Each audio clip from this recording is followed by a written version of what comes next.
So I struggle with understanding performance and success. And I've struggled with this for a long time. This is something that I actually study a lot in understanding what performance and success is. And it's, in fact, almost taken for granted in terms of that it is the thing that we should focus on. It is the thing that matters in the business environment. And I want to talk about that today in terms of this struggle, because I think it's very important to understand what we are about. So if you don't know me, I am Professor Dave Massack. I'm Associate Professor of Innovation Strategy and Entrepreneurship. And I created this whole reciprocity project to give back as much as I possibly can. There's so many people that help me out that I want to pay the favor forward to help you out. These things, I don't know what's going on with them, but you know, the challenge that I face, or the thing that we measure in the business world, is success. It's performance, and you know, there's a lot of different ways that we actually measure success and performance in the business environment, but a lot of it has to do with profitability. You know, in my specific environment, in academia, it's the number of publications that you have. You know, that's really one of the quintessential ways to measure success. And, you know, it's something that I personally very much struggle with, and it's something that I've really pushed back on that. So the reason why we measure success, or you know, why it's taken for granted in the, you know, the literature on business, is that, you know, if you actually have performance, then that means that something's going right? So if you actually see that you're gaining in profitability, you're gaining in some sort of metrics in your life, that you're producing more money, your salary's going up, all of those kind of things, it means that you're doing something right. It means that you should probably continue doing those things. However, if there is, you know, maybe a decrease in your salary, or a decrease in profitability, or a decrease in the number of publications, or, you know, decrease in, I don't know, maybe it is the culture just doesn't feel great in the organization that you're in, and then that means you probably need to change something. So it's based in, there's a lot of behavioral aspects of this that are really built into how we understand what performance is and what we should do with it. Now, the problem, I think, this is the thing that I struggle with, is that measuring performance is not easy, and it turns into almost like a game that I think is not healthy often. If you measure short-term performance, if you measure, you know, profitability, for example, and that's the only thing that you focus on, then you're going to create an organization that feels very hollow, and people are not going to feel like they belong there. Yeah, you know, if you count, you know, the performance, the only thing that you count in your life is your salary, and you look to see at how much I actually make, or how big my house is, or, you know, how fast my car goes, or you know, what are my clothes like, then, you know, it seems like a very shallow existence. And it's really sort of doesn't feel right to me. On face value, it does not feel right to live a life in that sort of way. And I think it sort of plays out if you look at most organizations that do that, that just focus specifically on performance alone, like Enron, for example, that had some real serious problems because they were just focused on profitability. Or, you know, any organization that focuses on simply just profitability, they neglect all the other things that go on.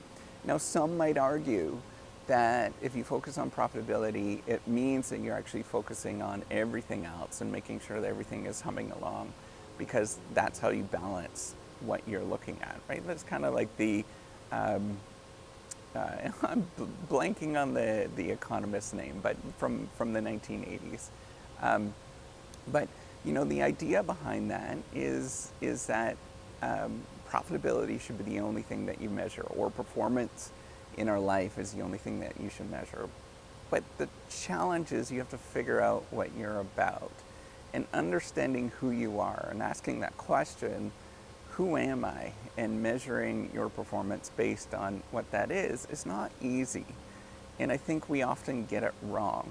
Because if we measure those things that are easily observable and quantifiable, that means that there's a lot of things that we're going to neglect in the environment that are just really difficult to ever measure. And it's really difficult to even, it just doesn't feel right to measure stuff. And it's uncomfortable to measure those things. And that's actually a really good thing, that we feel uncomfortable about measuring those things. You know, measuring the number of times that my dog wags its tail to express love for me is a really peculiar way to understand love. And it doesn't feel right for me to do that. It's a very hollow existence. So this is where I think understanding who you are and asking that question, what am I about? What am I here for? Is more important than measuring the actual measuring performance per se. And I think having those questions where you stop and you think, who am I? And then, you know, you might have this sort of reflection and you understand who you are, and then in a year from now, you don't understand who you are. You forget who you are. And so you have to have that question again and understand what you're about, and constantly repeating that, where you're trying to understand what you're about. Because I think understanding what you're about is it's a better conceptualization than just measuring performance on the way that it's always been measured. Because then you will sort of recalibrate when things are not going just quite right. And by understanding who you are and asking that question, what am I about, then you tend to know what the things that you're supposed to be measuring or paying attention to.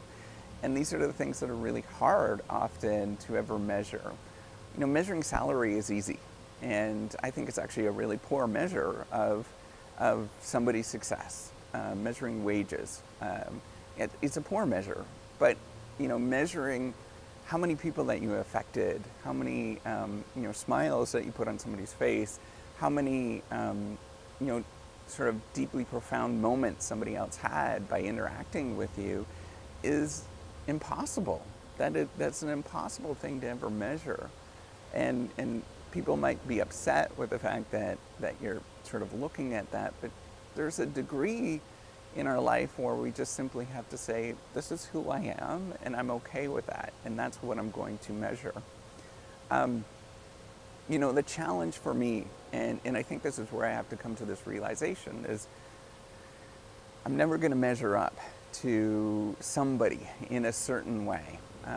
And the reason is I don't measure performance in the way that those other people measure it. And that's always going to be true. There's always going to be somebody that's going to have a bigger car, a faster car. There's always somebody that's going to have a bigger house. And that's what they prioritize. That's the thing that they look at.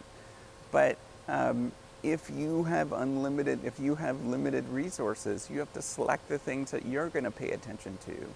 And so for me, you know, having experiences with my family really matter to me. And it's not for everybody. You know, some people might actually put a tremendous amount of value on that big house and get a lot out of it. But to me, I don't feel that way. I don't get that much out of it. Now, does that mean I can't, you know, preclude of having a not a nice house? No, that's not what I'm saying. What I'm saying is just really think what you're about and question, you know, what does it mean to be me? And ask that question, who I am. And then once you do that, you'll get a better sense of whether you're successful or not. From there, you can make your decisions and what to do next. That's really what the whole behavioral aspect that I was pointing out at the beginning. And then once you understand whether you're successful or not, then you can recalibrate in the future and keep coming back to that. And there's many things that you can never ever measure in terms of determining whether you're successful or not. And you just simply have to be okay with that. That there is a lot of squishiness, a lot of qualitative aspects to measurement that we as human beings to realize is a part of life. That's what we do. That is life. What we end up doing, and I think this is where a lot of, and it comes from, this history of scientific management that is deeply rooted within our culture, particularly American culture, deeply, deeply rooted in that, coming from the 1910s, and even beyond that, even further in terms of, quantifying everything and making sure everything is neat and tidy. And it sort of spread across, across nations and whatnot in terms of this long history of quantifying things. There's a lot of things that we'll never be able to quantify, or it just does not make sense to quantify those things. And we have to realize that life in itself is analog. Stop and think about that. Analog. It means that it's qualitative, it's always running. We cannot convert it into numbers. And a substitute of that analog, a substitute of the qualitative nature of this world, are putting in those numbers. And so by default, we're not doing a good job. We're having a poor substitute almost always when we put numbers onto life around us. And so what I want you to take away is know who you are. Ask that question, who am I? I think that's more important than asking the question, am I successful? Do I measure up to how other people view of me? And instead, think about, who am I? What am I deeply about? And am I doing the thing that I want to do at this moment? So with that, give me a thumbs up. Do subscribe to the YouTube channel. Take care and have a wonderful day.